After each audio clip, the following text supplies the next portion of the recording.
Novinye togoto mjima do beno dekia o keni hoseto ki ho Yesu Kristo jise le jagbagba be yazon Yesu Kristo be nyaji le don saint de ko ngeke sia ngeke e isi ayi be yate zon Yesu Kristo be nyaji are owe mjima so nya ya so pon dekia ma don saint dekia be anyabe tukada kumasomaso kule na nyile togoa mauhia nyikuo be jimetrotro mauhia nyikuo be bedudora mauhia nyikuo be nuvongo memuhuna mau ade kukure nyabe juata ade kukure nyabe nuvon ota e ma pasa ajograsu kule nyame kule frumi e jiji efi ye nyali kakpeno na waya wasi yo de défiant yo de défiant yo ni maubame yo de défiant ko yo kwa e yo do la pasare njibe nya tere mau nyabo e nya pasa mau nyado ningba pasa ajedato ko le fumi e jiji fi e pe de yo ya ba yo le fumi le juamia wa gba no fumi o wa mia nto mia so mia do ko na mau e mia pasa mau nyado e mia zone mau nyaji mi da chipo ajedato ko le miame ko le blemi so e pede me aso e akpe na de we ba ye ya yo le blemi game asube nyuko mi achite le gbongbon me nya ikloji nya dogwera nya yo mawu e mawu la tonami mi ngba pasa ajedato Cephas Antonio William Tete ple no vio we raondo vo mi atrojime nya de kukule nya me nouvonta e mi akpasa mawu nyado et là be ameyo le blemi subo ni mi po nous pour que nya fofo e nya to bafo nya to William Tete gbapo nkeke omea mi la nya be wa ba jira do le subo ma pour na mi ni mi anto mi ase ni mi apore ke o le blemi le joame tegbe au fond tegbe le blemia mi anto mi ase ye ma wonu na mi kudo nya vere ne mi mianto mia jesi mia lokore mia pasa ne me ma wa dolo ma po nu pona mi ase nu yo ko ma chro na chro eye na fa nu ye et que tu brises les choses qu'on n'arrive pas à briser, tu détruis les choses qu'on n'arrive pas à détruire, que tu renverses les choses qu'on n'arrive pas à renverser et que tu sèmes de nouvelles choses dans les vies des gens.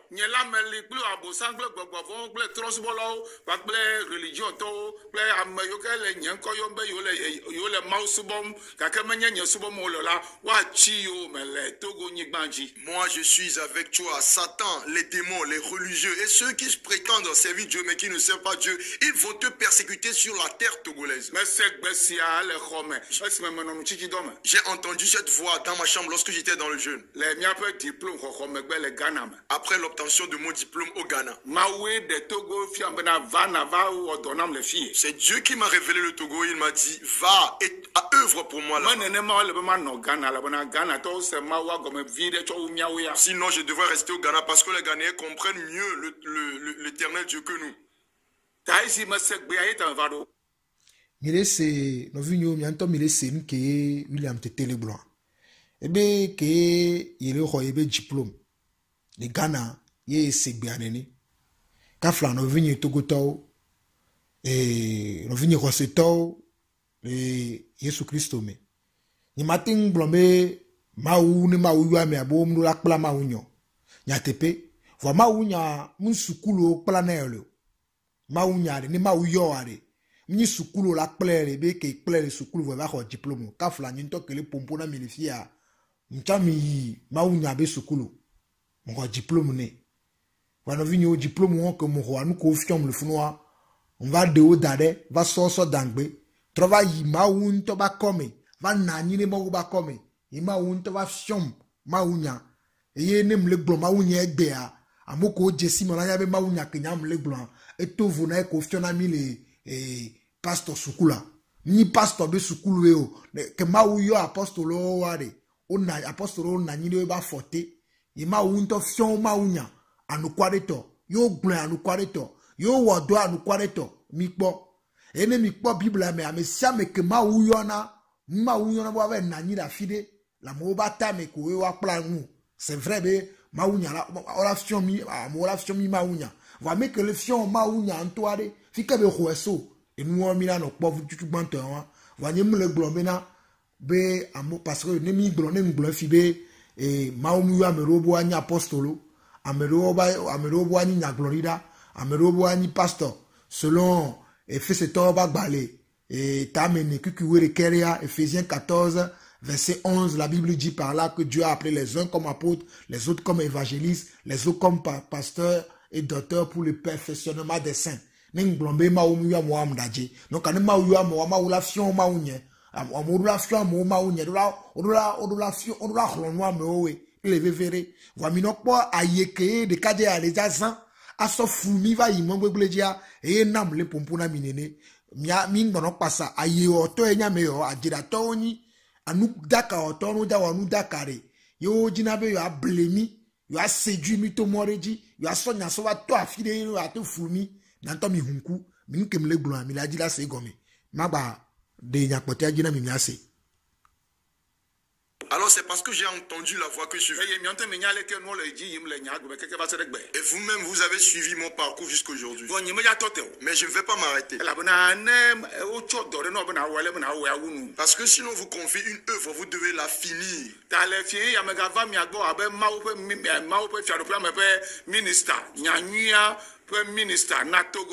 C'est pourquoi ce soir je suis encore venu vers vous comme le ministre de l'évangile. Eye majiba mesia menado to mwie eye wanye bana nyemele do womna nyefodo eye nyemele do womna church ha bobo de ko mele do womna mau sike pe fiaru pe me pe dollar menye. Et je voudrais que tout le monde me comprenne très bien parce que je n'œuvre pour personne, je n'œuvre pas pour mon propre ventre, mais j'œuvre pour Dieu dont je suis le serviteur. Et j'œuvre pour la nation dans laquelle il m'a envoyé comme son ambassadeur. Je suis un ambassadeur pour Dieu ici sur la terre togolaise. Je ne le suis pas pour une quelconque dénomination. C'est pourquoi si Dieu me donne un message pour la nation dans laquelle je me trouve, je vais le dire. Je ne vais pas craindre. Je dois craindre Dieu plutôt que de craindre les hommes. Et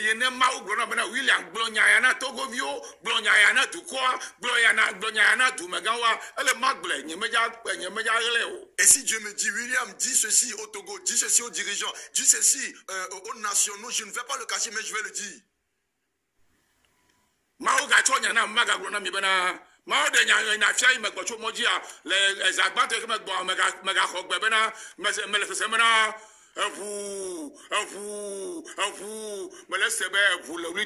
Alors j'ai encore entendu une voix, la voix de Dieu lorsque je suis revenu de voyage, la voix qui me disait le sang, parce que le sang continue toujours à crier.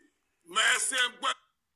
Novinye Togoto le rosememdie matonami ma blanc ibe nou ke William tete le blanc le be nyangbo blanc me ya a Jason beleda be yele se obe imoji egbo yele se ehun mawu nyake mawu be nyagbon ida ke pompo ne mi sepo ame yo ade ke o ne po na yo flunami yo le flumi so epede o ya vade yo le flumi ke kava na egbe no vinyo mi hunkune mi asenu no mi le pom mi le glana mi ale mi le senu mi hunkune mi asenu ke be da glon le nya yo me lava ya ehun are mi asenu ko pase do be da glona ame yo mi le to nya o re yele se ehun kele kole togo ni gbandi efia me egbe o re ehun kele kole togo wa ni gbandi egbe be nya so kaka ehun le kola ni gbandi egbe ame egbe o re wa mi anto mi se potea nenya ke la sinya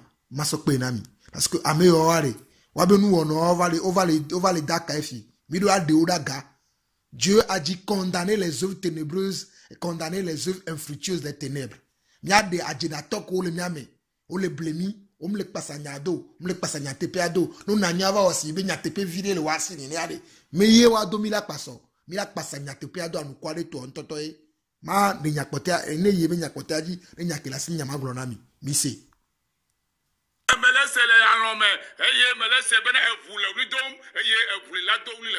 J'ai entendu dans mon sommeil que le sang est en train de crier et le sang va crier sur la terre togolaise.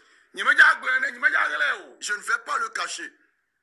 Ele ma to nya te fena mi. Je dois vous dire la vérité. Me se mi amedo gbe du me gado mi le gbogbo na William e to nya nya jape akpa ye na be na mi me ji be mi ade hakli o. J'ai entendu certains des dirigeants togolais dire que l'apôtre William dit trop la vérité. C'est pour cela que nous ne voulons pas nous allier avec Ami lui. ji be mi kata mi nya je da la o. Alors voulez-vous que nous tous nous soyons des menteurs? No. Non, No. non. I am an apostle for the nation, not for the church. Apostole menyena chukwa menyena hameako. For the deliverance of Togo. Bena matuka Togo.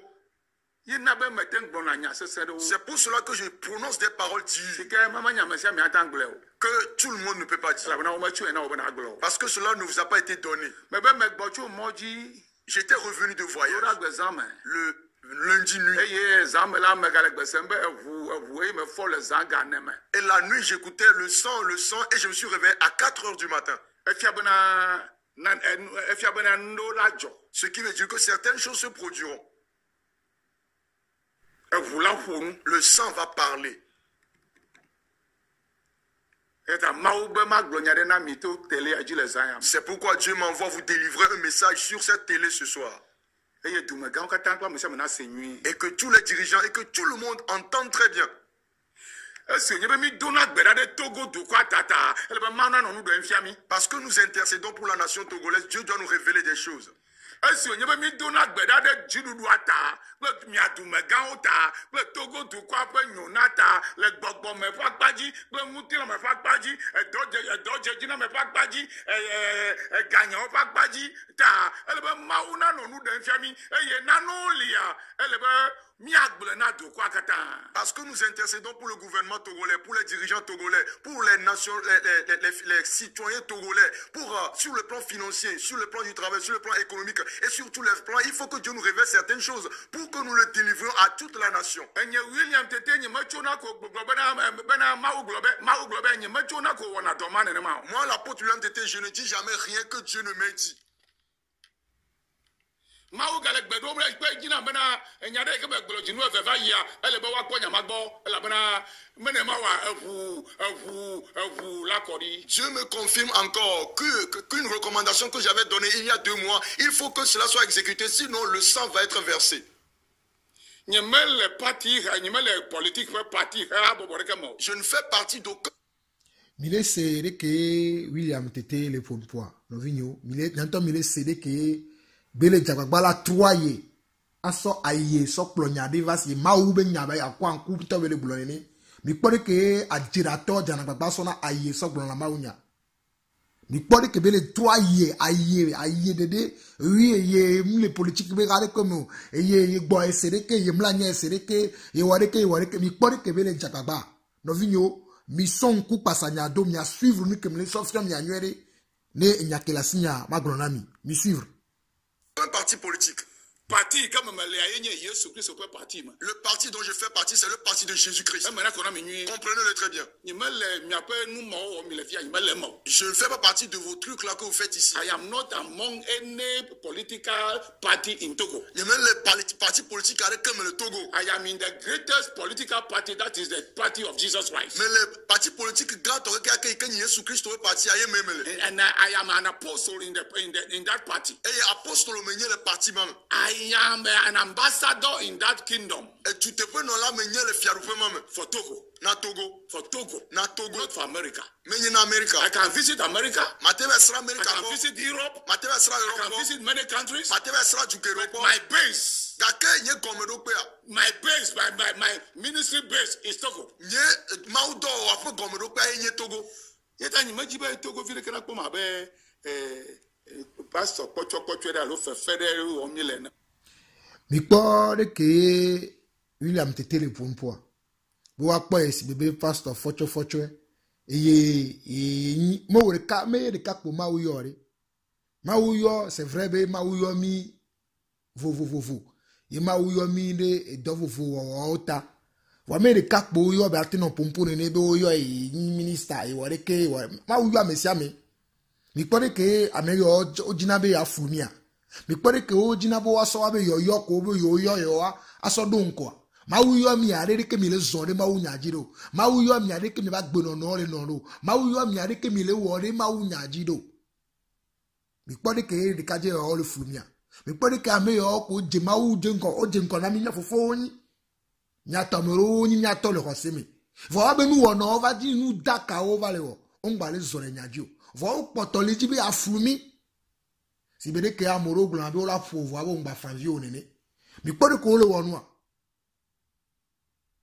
wole intimidé ame intimidation et wo sɔ vefi ŋgba nyi nya agblɔ nya nuku aɖe tɔ ne miate ŋu wɔsi o ce n'est pas l'intimidation ce n'est ni pas ta propre force mi ape intimidation o la sɔ gblɔ mawu nya ɖe gblɔ mawu nya ku dzi blɔ ekuto mawu nya anuku aɖe tɔ kpɔ amewo la xɔ edzi se on va sɔ intimidation sɔ le va adze ne ame kele la da adze are ye sɔna intimidation sɔ kpena ɖe eba dze ɖaɖa ŋtsi kafla no vinyo togo to gengbe abe afido le budo mvide ne ke ma don ku ne ke ma glo nya le gengbe mi nyere mi asia e na va chaka ne ku français gbe vide va mi kpori ke de kaje ale di la fumia mi no senwa ne ke be nyire kwa mde amle klo mi afide mi la se gomezane ya.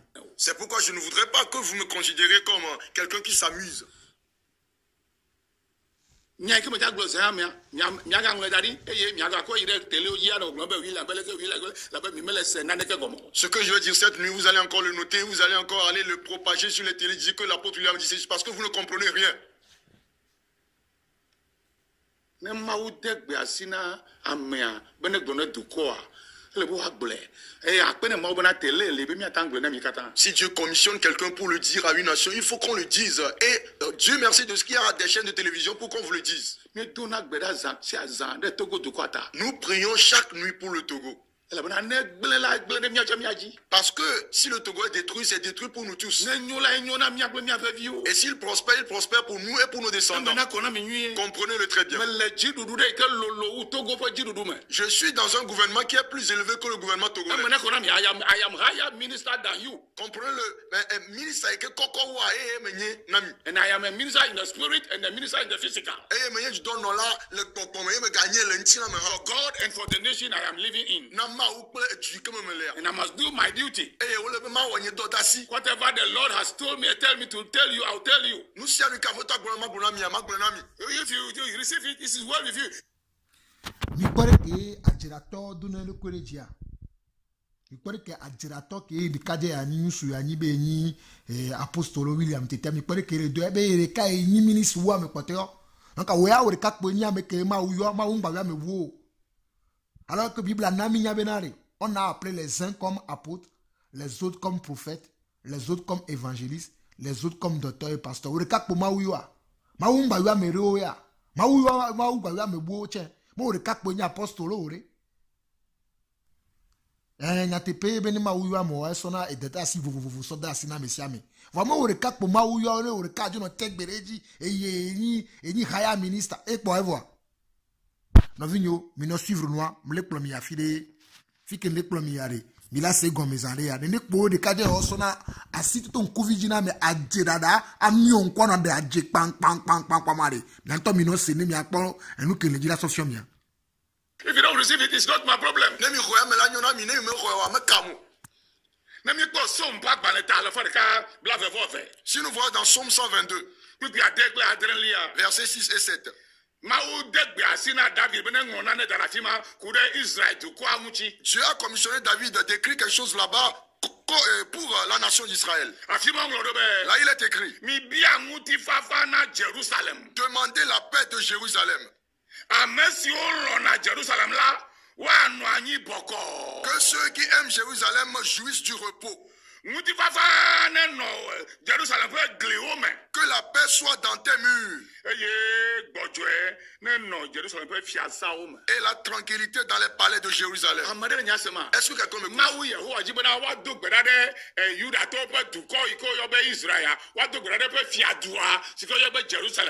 L'Éternel Dieu voudrait qu'on prie pour la capitale de la nation d'Israël qu'on appelle Jérusalem. La capitale d'Israël, c'est Jérusalem.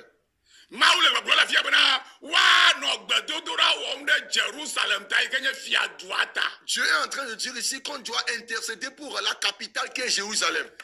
Maunyalo, mais que je suis Mau Yahoua, Wanobedom Dade, du Quabre, Fiaduata. Ceux qui connaissent l'éternel Dieu doivent intercéder pour la capitale de la nation. Moi, l'apôtre William, je ne suis ni à Jérusalem. J'ai visité ces endroits plusieurs reprises, mais je ne viens pas de là.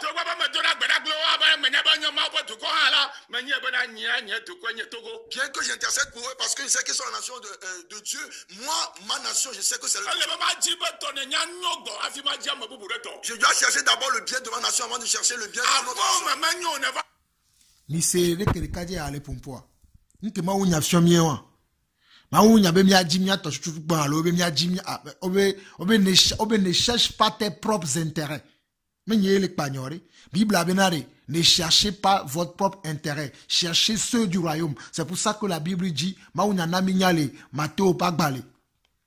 Et ta mandele me benare, jima ou pe fialupe me chuchuba. Et ma ou la sonu pote o borin chinami. Ma unya minyale, e courant to pagbale me be mingba jimia mnyabe intérêt unke nyimia toa, unke le vivere na minke ta hlomio mi la ipo mi no je ma unya minya nya ole, ma unya mea. Mi sere ke ya le pompola. Mi sere ka me yo so na jekpo ajedada so na maunya no na nume no. O so na ajedada so na maunya. Bino na nume no yo la no blon zanku keli. Ye ne mi le si ameta mi la ko se be na de maunya yo le blon. Maunya ke maunya blon, maunya ke maunya blon de. Be ya e matin so mingbo. E mingbo, mi mauna mi to gbere Israël d'accord. Va mi sere ke be le pompola. Mi ko be nu popo mi a suivre nyoede. Vous avez besoin de discernement. Mais il y a discernement. Il y a un séni qui est William Leblon. Il y a un séni comme Bible ne cherchez pas votre propre intérêt. Voyez le bébé, il a dit, d'ailleurs, Israël qui est le blanc, Israël qui est le blanc, Israël qui est le blanc, bon, il y a un Dieu. Mais il y a des pompois. Mais il y a des pompois. Mais nous suivrons.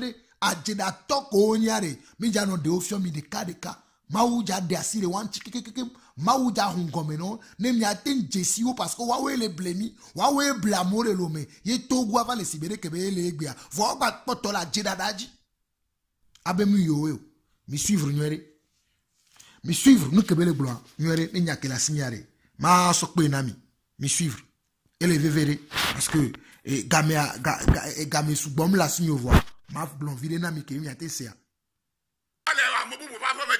Ta maison ne prospère pas et tu vas. C'est pas correct. C'est pas correct. Alors l'éternel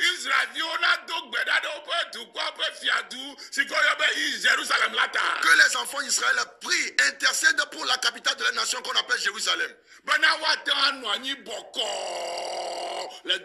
Afin qu'ils puissent demeurer dans le repos, dans la vie.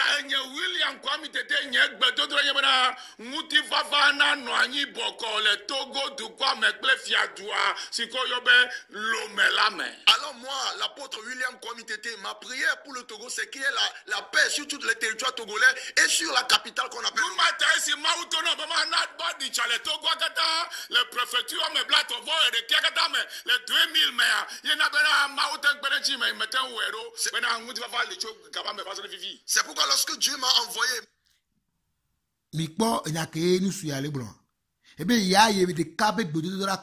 c'est vrai. Benare no nima oba minyatepe parce que Bible na minya benare Élie était un homme de la même nature que nous. Il pria 3 jours, il pria et il n'a pas 3 ans, il n'a pas plu en Israël. Obe Élie a nyame ni amesi miaoke amegbeto si miaoke nene kinchi la ple hunle la menecha voabe dogbera ye epeton e jimi jale Israël. Voyez que William tete le gloriari. Be ya eta be gbira ke ya edo ye gloma unya le préfecture me va yi so 2000 me va ye na menchi fafa yo me kava na egbeare ajekpako ebere dadami ajekpako ameko lo wulo lo me ko wa amoko wu va yi lo me kaka yi kaka 2005 me lo wa me so amoko wu le nu gomi kava na egbea ya menchi fafa le juwa me. Il me serait que les pompos, le tchavaba, le 3D, les 3D, les noumé, à son floumi, même y'a pas ça d'eau. mi passa maunyado mauna mi nyale le courant to ba gbale agbale gbanto kuku ame courant to ba gbale gbanto kuku ame wo courant to ba gbale 1 Corinthiens chapitre 10 verset 24 il nyale que ma gbalo gengbe budo wi courant to ba gbale tutugban tamewo kukui blave vone courant to ba gbale tutugban tamewo kukui blave vone dakpe no maou obe que personne ne cherche son propre intérêt mais que chacun cherche celui d'autrui. Nous Bible la gloire que chacun ne cherche son propre intérêt mais que chacun cherche celui d'autrui. Bible anami nyabenare amere pengbaji ento be nyonyon po baji o amere pengbaji ento be nyonakpo vaneji nyonane dukwa kata alone rami akata alone anigban kata alone ji ju neji nyonane novia vai William tete ale gbon fifi benare be ya kengbo ya avec pa mere ba home ya jira etoro chuchuban mawunya kebele gbonami o mawunya be kaya le gbonami o mtrota gunne mawunya fia novinyo mihunku 1 Corinthiens chapitre 10, le verset 24 dit que chacun ne cherche son propre intérêt, mais que chacun cherche celui d'autrui. Novinyo mihunku, minime mine pompo ko nya pompo yo. Mawe na be nya pompo, mawe le jibenare, nya de no fiomi, mi tro senya ke lusu ya de kaje ya legloa, mi tro senyoede, ni nya pomke fike ne jila plomi ya, mi la segomi.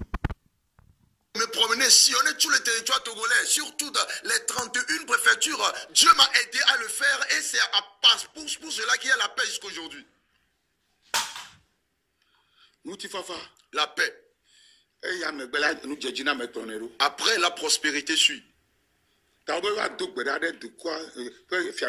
C'est pourquoi il dit d'intercéder pour la capitale de la nation. Et ceux qui aiment la capitale, est-ce les païens qui vont aimer la capitale? Togolais, regardez très bien ma physionomie sur cette télé. Je ne crains rien parce que lorsque je dis la vérité, je ne bégaye pas. Parce que je ne peux jamais montrer une autre nation comme ma nation. Je ne peux pas dire que le Ghana est ma nation. J'ai visité les États-Unis jusqu'à revenir, mais je ne peux pas dire que c'est ma nation, alors je vais rester là-bas.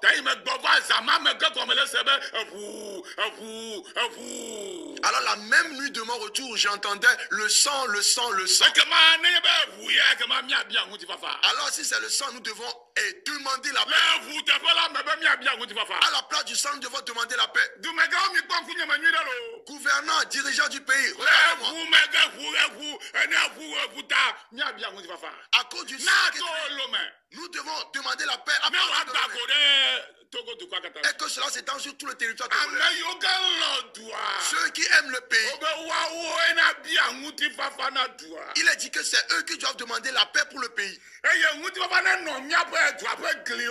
que la paix demeure entre les murs de notre pays.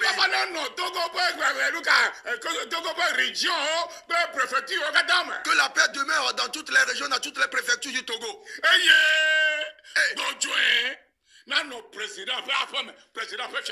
Qui est le repos dans le palais présidentiel? Regardez-moi. Le repos dans le palais du président fort. This is the word of God. To the nation of Togo. Qui a du repos dans le palais présidentiel? Sinon, alors le sang va parler. Dit l'Éternel. C'est l'Éternel qui...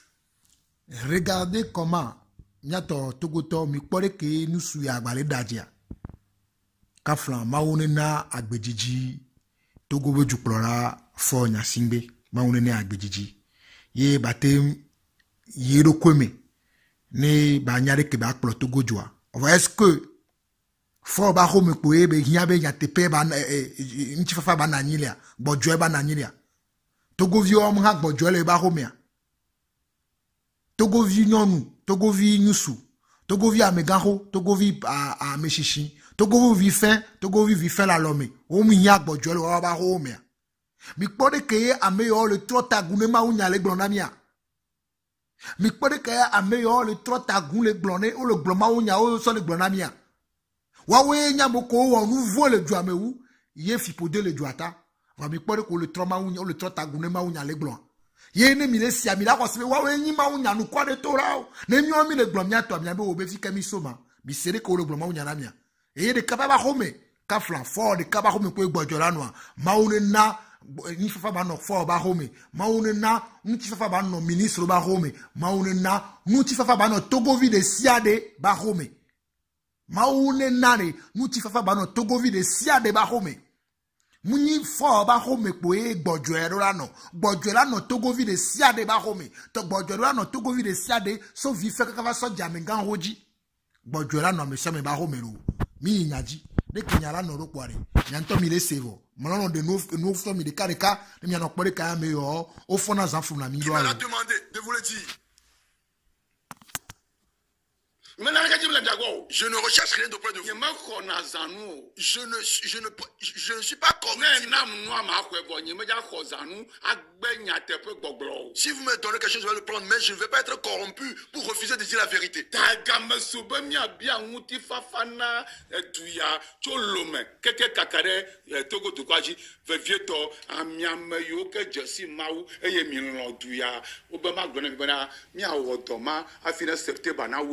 Alors il est temps que nous demandions la paix pour cette nation, le Togo, depuis Lomé jusque sur toute l'étendue du territoire. Alors vous qui aimez Dieu, Dieu m'a demandé de vous demander de faire cette nation avant, cette œuvre avant la fin du mois de septembre. Within the next 3 weeks,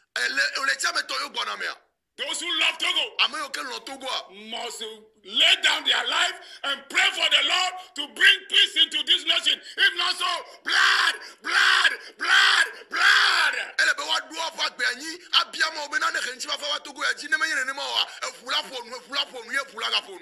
God says the Lord. Après ton l'aigle.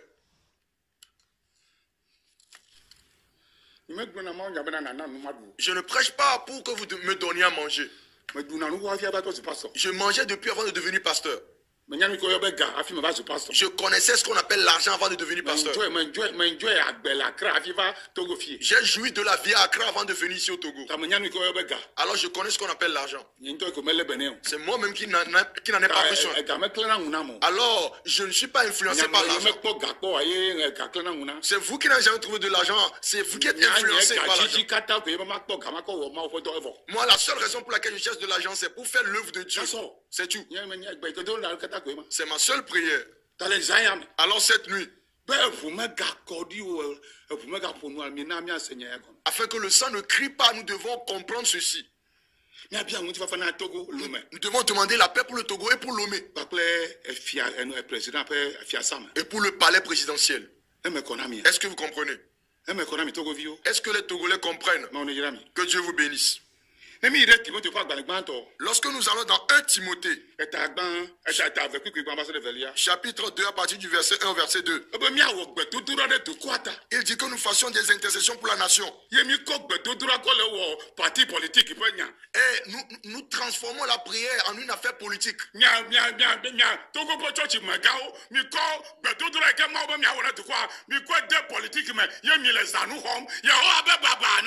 Vous les dirigeants religieux togolais, vous avez politisé la prière ici au Togo et vous êtes corrompus.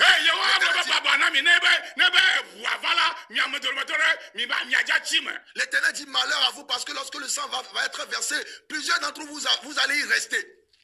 You are compromising the truth. Et là maintenant, il est tchakanya te père.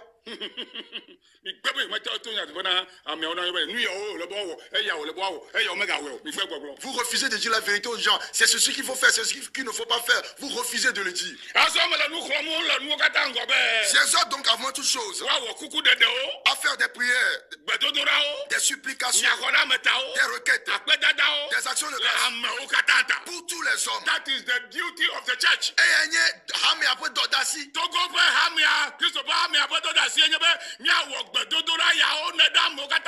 La tâche de l'église du Togo, c'est que nous fassions ces supplications, ces requêtes pour la nation togolaise. Et surtout pour les rois, kple ame siwo katã ɖu amegãwo la amegãwo ɖe mía dzi la ta. Et pour tous ceux qui sont élevés en dignité, bena míanɔ anyi kpɔ le ŋutifafa me. afin que nous menions une vie paisible le mawu vɔvɔ kple nu si dzia bubuwo katã la me. et tranquille en toute piété et en toute honnêteté. elabena Car nene ƒe gbedodoɖa siawo enyo. ce genre de prière est bon eye wodze mawu mía xɔ la ŋu. et agréable devant Dieu notre Sauveur. gbedodoɖa bena ŋutifafa nanɔ du me. La prière pour que la paix demeure dans la nation. menye ʋu kɔkɔɖi o. Ce n'est pas le sang versé, menye aʋawɔwɔ o. pas la guerre. aʋawɔwɔ ɖeke mehena dziɖuɖu va na ame ɖeke o. Aucune guerre n'apporte aucune victoire à personne. nɔvi nyo le kristo me. Bien-aimé en Christ, yesu kristo ŋutifafa ƒe aƒetɔe wònye. Jésus-Christ est un Seigneur de paix. eye hafi wòadzo la be metsɔ ŋutifafa na mi eye megblẽ ŋutifafa da ɖi na mi. Et avant de partir, il a dit, je vous donne la paix, je vous laisse ma paix. What is the church of Togo? Africa Togo Rame. What is the leaders of the church of Togo? Africa Togo Rame me gaole. Come on, shame unto you. Mpene va miadi. Shame unto you. Mpene va miadi. Mais l'Amérique me kpɔ bena gboko nɔ wowɔ ɖeka wosa vɔ wokɔ ʋu ɖi wokɔ agbo woƒe ʋu ɖi le Togo dua katã me yo disgrace Togo dukɔa le xixia katã me. J'étais aux États-Unis et j'ai vu des féticheurs verser le sang des boucs et des béliers et ils ont honni, ils ont profané le Togo devant toutes les nations du eye monde. mia Togo ƒe tsɔtsɔ mia mi ma wo ɖeka te dogo va xixe dogo va mɔdodowo dzi dogo va emɔdze kpliwo nu ye mie wɔ vɔsa ɖeke na mawu bena wòagblẽ gbokɔnɔmawo ƒe vɔsasa yi ke hena gbɔgbɔ vɔwo vana gahena ʋukɔkɔɖi vana mi mewɔ dɔ tso ŋuti o. Et vous les dirigeants des... mi kpɔ ɖe ke William tete le trɔ ta gu ne mawu nya mi le kpɔ ya mi nɔ se nyuie ɖe miawoe gbogbo yiwo ma yi bibla me ahlẽ bibla asi bibla gɔme o be ye le Amerika yi kpɔ Togo be hunɔwo enudakawɔtɔwo wova yi mɔzɔn kpli wo nu ve wɔwa be sa vɔ sasawo be ye ŋkpɔ Togo be xame abe ame ɖe kpe ke to va yi nu gɔme ve do gbe rɔ William ma to nɔ tutu ma be o dadze miata mi le do gbe ra nyama gblɔ wɔn ze ɖeka be o dadze mi be ko ŋkpɔ mi miata mi va yi mɔzɔn kpli wo nu si be amewo kele ne le do gbe rɔ wa mi ye gɔme be mi le do gbe rɔ osia mi be de ko wɔ kpɔ de ko wɔ se mawu nya gɔme ɖoa re mi nene ame sia ame se gɔme o mawu le zam miatsa mi ke mi va yi mɔzɔn kpli newo nu va fɔ alẽvi ku gbɔviwo ɖe asi be mi va le wo sa vɔ wa re mi ye gɔme mi le do gbe rɔ mi le do gbe ra mawu tsa nya mi le do gbe ra ye mawu tsa nya mi le do gbe ra ye mawu la de be gbedodo ra be nuwo be gbedodo ra be conséquences o be koma gblɔ le gangbe me wa mawu la de mia be gbedodo ra be dɔ na option za re ya de ke mi na te nani kpo mia no ble mia no viwo ne ma de ke mi na te no nani kpo mia no trɔ ta gu ne mawu nya ma mawu be na re mawu na mi nya be na re ameve la te nani ne mi nyi be na re o si wa no gɔme wa on to kpɔ amoko o le yɔ lo me mo nyi church me gan le lo ame are mawu nya ka o le gblɔ o do church ha o da re wa te no hoga o la me sron gbɔ dɔn o le ha me vi o gbɔ dɔn amewo o bo no va chite do va yi mo dzi no agblɔ mawu nya o be o le do gbera e kon lo o ko do na mo gbɔ o sɔ edan va le church ho me ameta kodo o sɔ va le church ho me o le do an to le kpɔ o be ha me vi o le la lo na o vo gba le do amoko an to la lo na o le do agbɔ amewo o bo no va yi mo jojo wa do gbera o mu han bibla gɔmo ya bibla na mi nya be na re mawu be ye be to le gbeji ne ya se amejojo be gbedodo a amedaka nu daka wala o be o bo no va to wa yi mo jojo no wa do gbera na ma wa mawu na mi nya be na re be amekele do gbera le secret mi ave gbedodo ra esena mawu nya ka yo hla o ke be yi mawu nya be sukulu yo le po mawu nya o le be le gbo mawu nya mi nye gbe o onya pere ne kele asinye mse no gbo mawu nya onya pere ne kemdo mse no gbo mawu nya va mi va jo le mawu nya gbɔ ena mawu va yɔ mia ya na mo ko mawu kare mia dia mi va jo le mawu nya gbɔ ejiji efie mi jo le mawu nya gbɔ ena mawu va yɔ mi be mia gblɔ mawu nya nu kɔre tɔ ne mia noviwo wa trɔ dzimi mia nɔ wa trɔ dzimi mia wa tɔ wa trɔ dzimi datsi le nya ma daka wo gbɔgblɔ nya daka wo gbɔgblɔ gbɔ na ava mawu nya nu kɔre tɔ gblɔe o va le gblɔ bo mtsi te yi mɔ dzi o nkɔ fika o kpɔ mawu vi ɖewo le tsi te va wɔ mawu nya dɔn tsi ne kpɔ novinho mi se nke be le gblɔ ne nke la sinya ma le gblɔ na mi ɖeka vɔ mi no se nyuie ɖe Mi va se poter. Les églises togolaises, vous n'avez pas pu vous unir pour sortir dans les carrefours, dans les rues, pour pouvoir détruire ces choses-là et détruire l'œuvre des démons qu'on a invoqué sur la nation.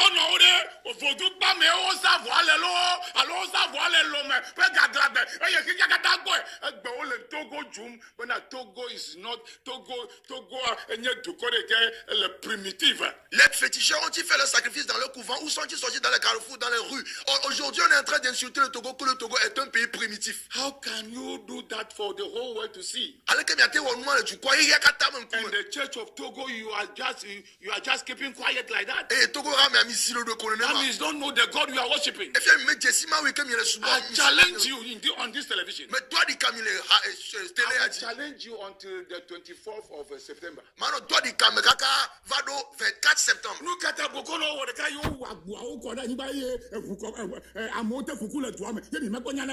Pourquoi les féticheurs ont pu verser le sang au carrefour un peu partout et les gens ont commencé à mourir dans la nation et vous n'avez rien su jusqu'à présent? Dans Hébreux 10, Jésus dit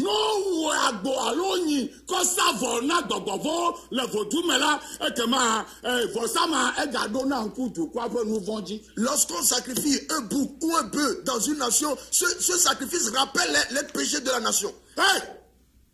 Mi- Conseil chrétien, where are you? Le conseil chrétien togolais, où I êtes-vous? challenge you. Mais toi, Dikami. I challenge you. Mais toi, Dikami. I challenge you. Mi crois que nous tu aller pompo le cantant les a challenge you de voir que mi va Togo me de que maunya que fika mi c'est maunya le ma yo on va so maunya le trop agune e mi pare que be trop aguna Hébreux chapitre 10 Hébreux to pas baleta me wa mi pare que be trop agune.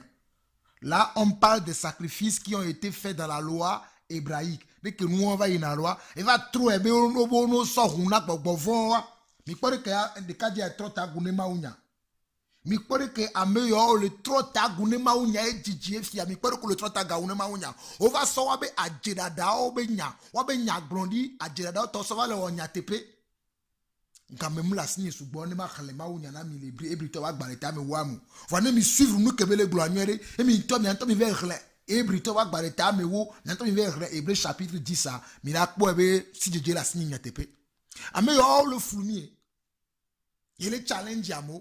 Fika mia conseil chrétien le ma. Parce que omunya maou ba be ha me ore. Na ka maou blone elio.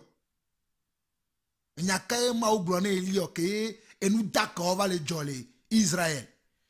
Ye Elia va si va chi toji be le ka chi asiare nya ka maou blone elio. Maou na Elia nya benare. Il réservé 7000 hommes. 7000, il réservait 7000 hommes.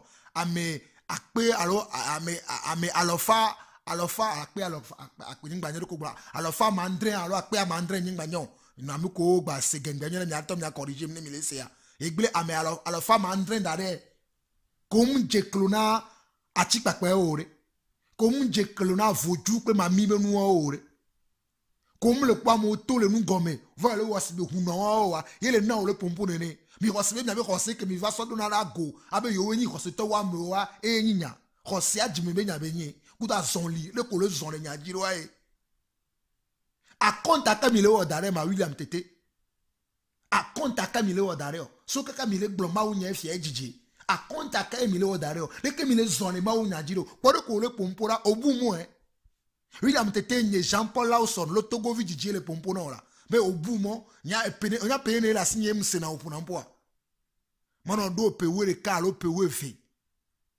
sono yon alors il pewe atome yem msena onko egbe a mledo presque 40 ans egbe avant bon so ka ke mle 5 ans ora yemi pare que mi va lo na be nu o egbera e na ma u va yo mi awe parce que ma u yo mi jole ma u nya gbola va pata ezandu dudo pa je va le pompo be mu na zanu ezandu toni mbable mi o ezandu to mi ble Togo vi o be akpo Israël ma wale ye mi va to nu da ka o le juame o wi lan tete o pompo ko bono o ple hélicoptère na ye glo o wi lan tete o pompo le juame ko bo ono ple hélico na ye ya so glo ma unya le Togo hélico e mi ami ko egbe ke ngbele glo ma unya me hélico mi pore no vinyo mi hunku ne mi ajesi da me o ajeda to yo wa le mi hunku mi ajesi o O même na gblɔ mawu nya mi va le tɔta gune mawu nya le gblɔ na mo.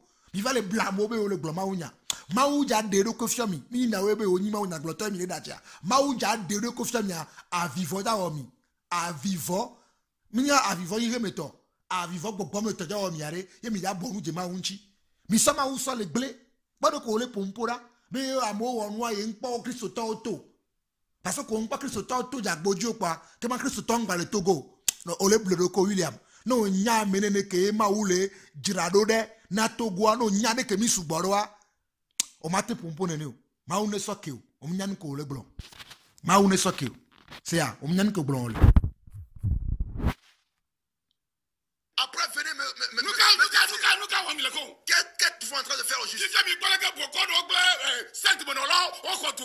Maintenant voyez comment les féticheurs les sectaires ont occupé la nation et ils ont ordonné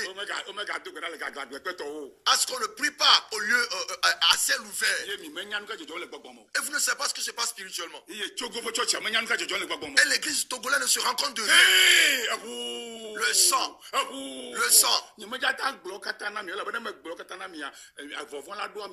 Je ne peux tout dire, sinon je risque d'effrayer certains d'entre vous. Adjedatoni e nyade pem la si o jaglo. Ye mata imla patana mi ne imla evulana adjedatoni ma no nyade pe o. Adje nye Jean Paul Lawson le tono mo nya adjedato adje ole da nyade pe ntom la si o. Ma so nyade pe nto do numena o. Mi bonu va na nyi na mla nyi po la home. Ne nyade mla si o arrive ja fili da ve ja bala do na mla nyi. Mpa no blamo si le ko front egbe le blamo e pedo va ya. Mi achama hunku na mi egbo ma kwa blame o. Mno be le jame ke la challenge ya o dogo Jean Paul Lawson le mo ojivo no bara da jike kware ni nyem se wae ne mse ere ma unam nyaria no pumpu koma pumpu nyaka o mi le gblo na mo bo na ko le gblo la aje dada aje benya ke mi le da soko ka pere o ya ka wana gbe kwa mi potology a yo ma wo no la me na mi vire il va sonya ba aje dada benya o so nya tepe ne gblo vo la do nya de pem la si o ver jab da ba na do na mlani na moko ma usonya na o le gloire wa pompo ne Togo vie wase ver jab ba na do na mlani c'est ya na atoti ajida dawa. Mais nous devons l'arrêter. For the next 3 weeks, elle me l'élection me toyoke mais nous devons l'arrêter. Et si vous ne voulez pas faire, moi je vais le faire. Parce qu'il est écrit.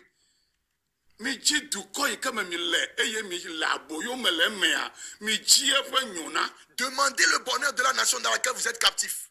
Et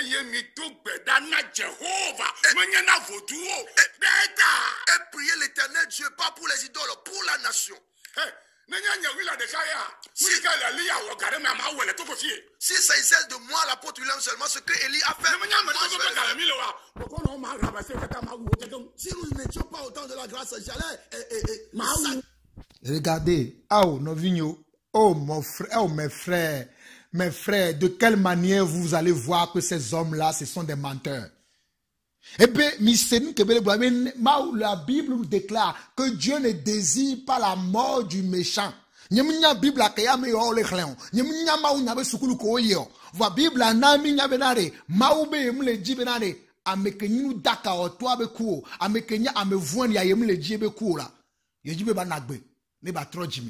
famille c'est que William le glora e be ne mni be am be ga mi le wa ya ye de ka esu wo ne ya dogbera ne ya wo keke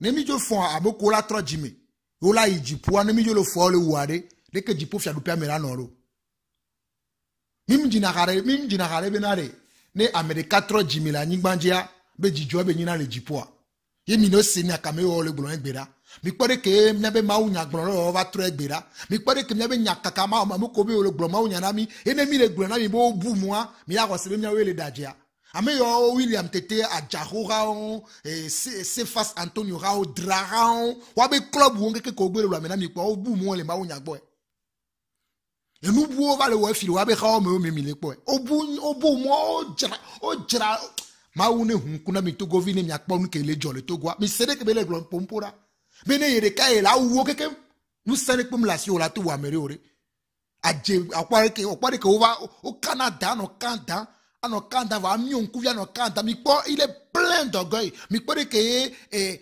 jelele jelo ko nu le ko mele pompo ne ra mikpora mi anto mikpora ameke desima wate pompo nenea be ele jibe no vi bakua kafla no vi nye amene pepe kele jikuna ma nyam jima o mere no ba no agbe ne ba troji me ni ma jikune ore nka ji ma jibe kuro ne be kuare jijwe be la nyina ma na minya be ye nto e la drovonwa ne ba gbe to la no drovonwa efta mi kpore kebele pompora e mi la so nye ma wo be na le wa be nu wo no me le wa be nu popopo me a e mi la jesio no nya te petola alo nya agiratoire le wa be nu popo me wa be nu popopo me wa be nu wo no me are mi la jesia moko ni nya glorida anu kwadeto uda moko ni nya glorida agirato be na glorida amoko ni apostolo vava kengbo amoko ni apostolo vava wa be nu pomo me o mi no selia mi anto mi no selia no do jesio e izande. Et Dieu ne me le demandera pas. Parce que vous profanez la terre de la nation en disant que vous purifiez, mais vous attirez plutôt des problèmes. Mais nous n'allons pas nous taire pour venir voir ces problèmes. Alors puisque Élie a invoqué le feu, nous aussi nous allons invoquer le feu.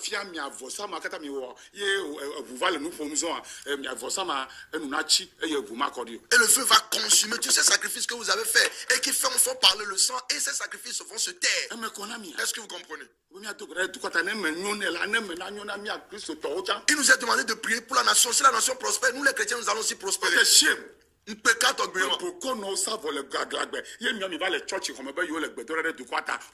do you mean? Si les féticheurs vont faire le sacrifice à ciel ouvert et vous êtes dans vos églises, vous dites que vous priez. Quel genre de corps biblique avez-vous fait? Dirigeants des églises togolaises. Les féticheurs connaissent mieux. Ce n'est pas pour toutes choses qu'on prie. Il y a certaines prières qu'on fait à ciel ouvert. Où le sang est-il versé sur la tête togolaise qu'on doit purifier? Anani Santos. Depuis Flot Jardin. Il faut que nous versions de l'huile là-bas et que nous là-bas. Mile kwa girateur wa. Amoko nya girateur, on va so pasteur Udoa, mi kponya ko lo blona. Mi kponde ke William Tetele blemira. Oh, no vini togoto, de ke mi la bawona mi ye mi aten jesi ma unya anu kwa deto. Deke nous poke mi ma puna mi deke mi ma te fio mi ma unya do e mi akpasa ma unya do wa we va ni ma unya gloto nya o mi va zo andirato wa ma obe gamelava ya mekele to nya o kwa mekele da jamila jesio mi sede ke bele pompura be nko amon to ve do gberama yo la yeve si amine fiko wana yave kwa mile afiko di afiko wana ni Santos lea yo la ide kon yo le kwa amire funu amiye ma woni so dogbere egbe obe mi adogbera ma wu Yesu na mi nya menare nu sia nu kemila biole ebe nkom ya ila we obe mi aso amire rasia azeto yo okwo pro mi ado amino se wa be nyora obe mi aso amire rasia obe mi nu sia nu kemila bio ma wu na mi nya menare nu sia nu kemila biole ebe nkom ya ila we la nu sia nu kemila biole ebe nkom to rose me are ila we la obe ne rose le mi asi ye mi glone e to ya be ne tera ba je ka funda e tora tera la obe mi aso amire rasia be va le bia mo se benare sukulu ko yima mi nto ma trop do sukulu ko yi Bible abe sukulu kami yo me konami no mi ven na nyi le Ghana me o va fio mi nyim nyan ko cho fio mi le funu ye mi to gbo va be yo yi Bible abe sukulu anu ko mi no gbona mo ye Bible abe sukulu kami mi ma Bible abe sukulu kami yo bi ponu ko lo gbona mo ora ma unya nyami na me na be ne ko sele jimi no do gberare o ne to ya be ne toare tera o be ce n'est ni par ta force mais c'est pas la puissance de Dieu. On va faire mieux si il y a dogbera amika mi le nous blabla on to blofi le nous blabla yeme et nous blabla yeme afiko bo ko na amira fidele et nous blabla yeme arema bio William Tete et nous blabla yeme ke milliard fiko ba kwa me lo ve ko amira fidele po na manya no o kele kele nous blabla yeye nyam le kele nous blabla yeye chez Gigi nyin kwa fie ke Peter allo Paulo allo Johannes allo Jacques vers quoi mira fini le yin popo sauf si on va fi ko vers quoi mire be o le délivrer anigba be yo le délivrer à nyingba na mere yo le délivrer duria sofiome ye ko mi le trota gune ma unya epede o ya kaka na egbe ko ebi mapoto leji ma une so nyame nouveau kemi ma une na mi atro jimi ne mi tro jimi are to gwala nyo na be jimi matro matroa ye na masomaso on re nani ne mi tentro jimi a nu barabada ko le jo nu daka ko le jo ama o ma bate no joke o no vinyo mi no se il faut que nous délivrions cette et mi après moi me to o aneko mo agoemo pe pali mo mi a délivrer moi me to o et nos trois forces principales, ceux qui vont à Néron, ceux qui vont à Goé, ceux qui vont à Palmé, nous devons les délivrer. et mi a délivrer Luka mo je pli gato et que le Togo a le loi mais il y a colombe de la paix mo je pli quelque chose moi chogama elle va délivrer dans la femme Et le plus grand carrefour qui se trouve à Lomé, qui est le carrefour de la colombe de la paix, nous devons délivrer là-bas. mi pare que be le pompo le dapa mi pare que esprit familier nchi la mebe gbongbon o nchi la mebe gbongbon mi pare ko le pompo le mea me le wona mi sinya tepe be le glonene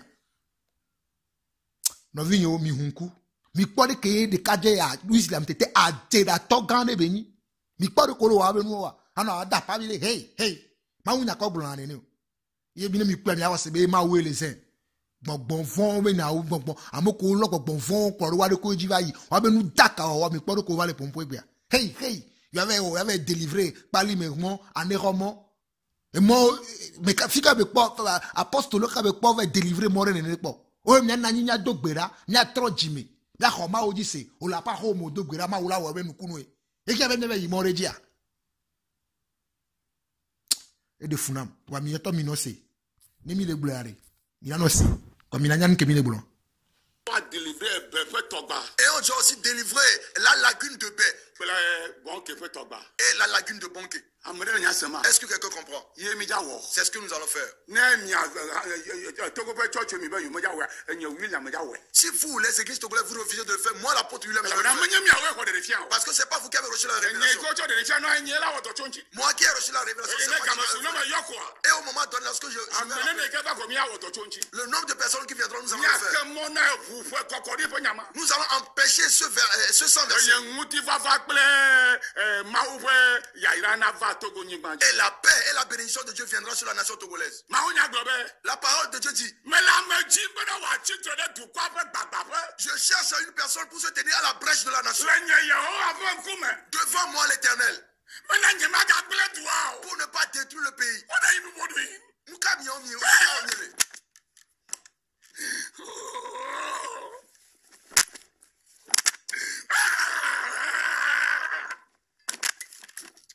Oh, Jesus. Qu'êtes-vous en train de faire? Les féticheurs dominent. Les sorciers dominent sur le pays. Et vous dites quoi? Et vous dites quoi? William Tete Odaje. Bokono rek nkpo nsan togobe jojo. Azeto rek nkpo nsan togobe jojo. Ela be meme ma wo kemi ne suboare. Yuda jata agakpe sensen yaba machi avare. Egba poto lebe efiozi piaji. Ne ma wu so asido tonumbe akpo noare. Minye gombe me ma wu mlija odo. Ne ma wu so asido tonumbe ya de do ko fiamo ware. Minye gombe nyinare ma wu mle kponu. Afike miame ma wano ye pharaon donu pone ebe jukware funu po ebe bale ebe de ke fion pharaon fike miame ma wano yo ka Yesu Kristo oso eso di mpompo ware funu ko be gbano ye nkeke tongwa agba e fon Yesu Kristo dachi ape ayeko vale wo ape nchi la mebe gbon ko le dompo no yo vala rido le tele be nkumiare dachi nous on dare na akpore ke ma uja o do na mirwa bo mi ami tami family dogbera tegbe akpore ke ma uja de togwara se ya o da po ezare ya est-ce qu'il peut never it shall not happen mavamo Jesus will control Togo. Yesu est là contre le Togo. Il y a secte menolo, court menolo. Yes, Jesus will control Togo. Vous les sectaires, écoutez, Jésus va contrôler le Togo. We shall fight the battle in spirit, Not not in physical. Mais il y a le petit là, nous. And the glory will be for God. Et il y a un petit cocola, il y a un In Jesus' name. Et Yesu peut encore. Maona yirami. Que Dieu vous bénisse. Esi anyi gbeda sike mama chona mi la fien. Voici le message que Dieu m'a donné pour vous ce soir. Echo ndokuchu mi adogo le be château. Demain à midi, nous voir à Béchâteau. Eye mi adogbe mada. Et nous allons faire cette prière correctement. Bena evu ma kodi. Afin que le sang ne soit pas versé. Que bo maunto na na be mena nyona. Mais plutôt que Dieu fasse prospérer le Togo. Le Yesu penkome. Au nom de Jésus. Bo mi ganglobo. Mais n'oubliez pas, Maobe kosro meton. Dieu a dit pendant 3 semaines. Ebe ye nami kosro meton. Il a dit qu'il nous donne 3 semaines. Ne Togo pe chochi o ma wo do chu nyamonchu la e ke ma ye Yehowa ya na be gbegbe na va Togo du kwam. Si les églises togolaises ne veulent pas proposer cette affaire, alors l'Éternel va faire venir la destruction sur le pays. Bon kunyeme e na nya gbegbe na me sabe ne ma William be ma wo na yema. Regarde-moi très bien et dis à tout le monde que c'est ce que l'apôtre William dit que je lui ai dit. Maum blonyare pena o William Tete.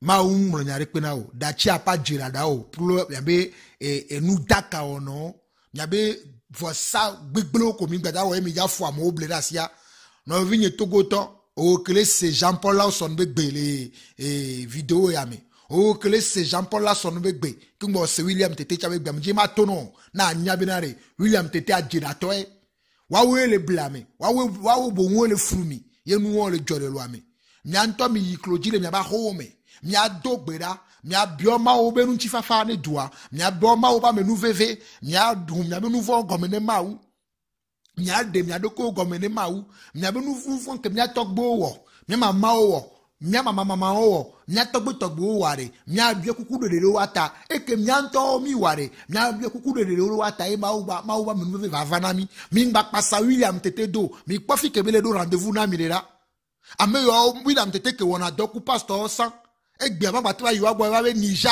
le Béchâteau va do rendez-vous na milia nkone huna mi William Tete ma batte yo mi la fi ko be ina son ila va no yo mi ni afi ko be ina sami de wata onyo wi o va mi pa fi ke va le yo mi le gbera yo adogo le Niger le Béchâteau yo adogo le Niger le Béchâteau afi ko da na metakorero o va sona togbe dangberere be yo le gloma unya funu me le do ga rendez-vous na mi le be yo ava e mi ke kwasira meton ma umunde no are pe gbo meneo ma umunde nekpe fion a jerede kudo wa ba zebe nu ona o dagba fulmie ni mi setonyo nyanto yimbe yakpasa wa doa potale mi agbo enya glorida mi nyakema u so na mia mi ble na mi vo de mi me yo ma se miato nyakpasa jerato yo do ko le fulmie o jiji efi ye mi ba gbo mu teletro mi me yakpasa wa doa potale nyanto mi agbo nyanyare ngbale nyasinyo nke njibe manna mi anyale uwanu akpo nyibe mama da chi mi ase ebe nyakpote uwanu ni ma soto nyakpe na mi kwa mi la vo nyare fie.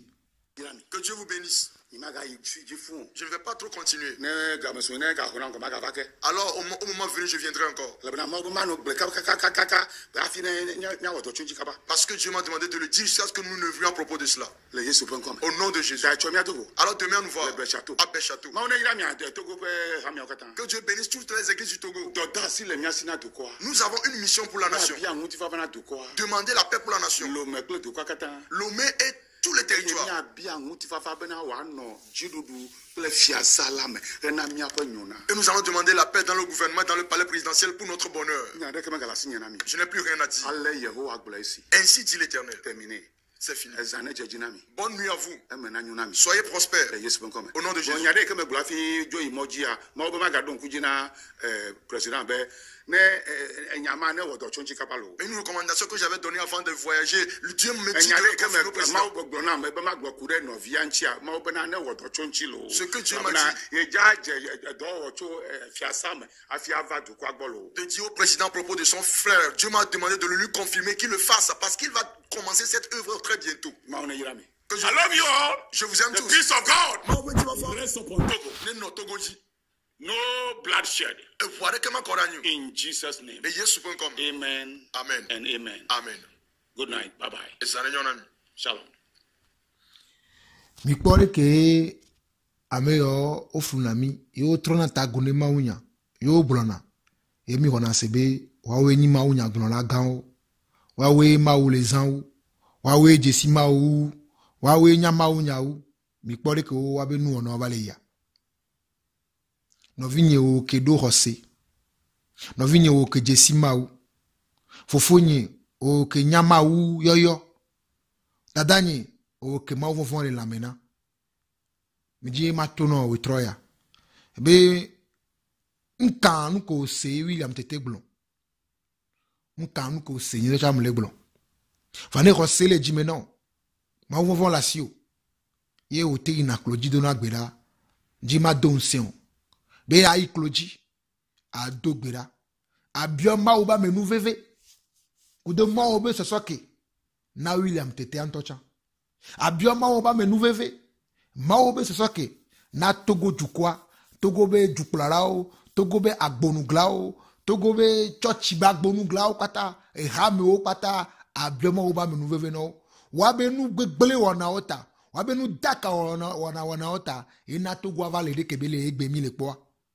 vano vini mauna minya benare ye ne jukode ke temva desiro kwe be nyinu daka wala nyinu van wala ebe yi kloji la nu kwade me ebe yo yare ila to no vinye mjima tono benare nyamle yi kloji egbela mle yi kloji gasia gamela le de kukuna mau de a nouveau nyo komu watara de ke mu subo atipepe o de ke mu wanu daka o ahasiba gbo komi no va ya mle bio kuku de ta na nyinto ponye metota no vinye ku holo nyota de Togo be jukwata mbia mu hiaso o cha gbo bo o cha yi kloji ne o cha bioma u ba menu veve de Togo be jukwata o cha bioma u ba menu veve de no vio de dadao de pometa ota no jesima u nyatepia ne ma u vovolo nyame no tepe na wa o wo enya levana enya am levana mesiamo vanya levana mamia me ko ni ma uvi le nou gome le bébé me mia mo ko nyima ovi le gota le bible ala si mia so stop mia o nyima ovi wo fa mia mo ko nyima ovi le bébé me